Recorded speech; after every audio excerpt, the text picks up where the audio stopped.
Satyabama Institute of Science and Technology, Chennai and Sriperumbudur.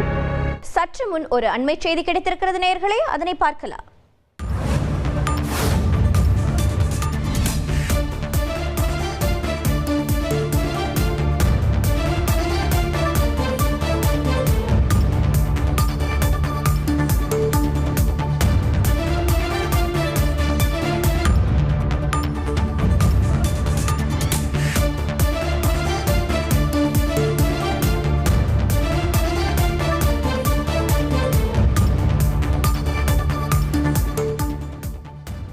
அண்மை செய்தி. தமிழக வெற்றிக் கழகத்தின் பூத் கமிட்டி மாநாடானது 5 மண்டலங்களில் நடைபெற இருப்பதாக தகவல் வெளியாகி இருக்கிறது.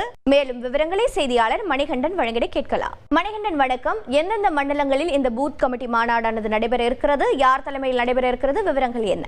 வணக்கம். தமிழக வெற்றிக் கழகத்தை பொறுத்தவரையில 2026ஆம் ஆண்டு சட்டமன்ற தேர்தலை எதிர்நோக்கும் பொருட்டு பூத் கமிட்டி அமைப்பதில் மும்முரம் காட்டி வருகின்றனர். அந்த அளவுல பூத் கமிட்டி மண்டல மாநாடுகளை நடத்த திட்டமிட்டிருந்தனர். ஏற்கனவே அதற்கான முன்னெடுப்புகள் எடுக்கப்பட்டக்கூடிய நிலையில நேற்றைய தினம் அக்கட்சியுடைய பொதுச் செயலாளர் என் ஆனந்த் தலைமையில கட்சியுடைய தலைமை அலுவலகத்துல மாவட்ட செயலாளர்கள் மற்றும் முக்கிய நிர்வாகிகள் ஆலோசனை கூட்டம் நடைபெற்றது. இதுல ஒரு மிக முக்கிய முடிவு எடுக்கப்பட்டிருக்கிறது. அந்த அடிப்படையில 5 மண்டலங்களாக இந்த பூத் கமிட்டி மாநாடுகளை நடத்த திட்டமிட்டிருக்கின்றனர்.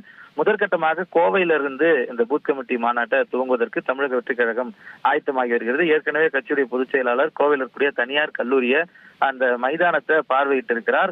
அங்குதான் பூத் கமிட்டி முதல் மாநாடு என்பது நடைபெறும் என தெரிவிக்கப்பட்டிருக்கூடிய நிலையில தொடர்ந்து 5 மண்டலங்களாக நடத்த திட்டமிட்டிருக்கின்றனர். இந்த முடிவும் எடுக்கப்பட்டிருக்கிறது. விரைவில் கட்சியுடைய தலைவர் அந்த முடிவை அதிகாரப்பூர்வமாக அறிவிப்பார் எனவும் தமிழக வெற்றிக் கழக வட்டாரங்கள் தகவல் தெரிவிக்கிறது.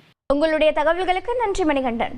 Satyabama Institute of Science and Technology, Chennai and Sriperumbudur.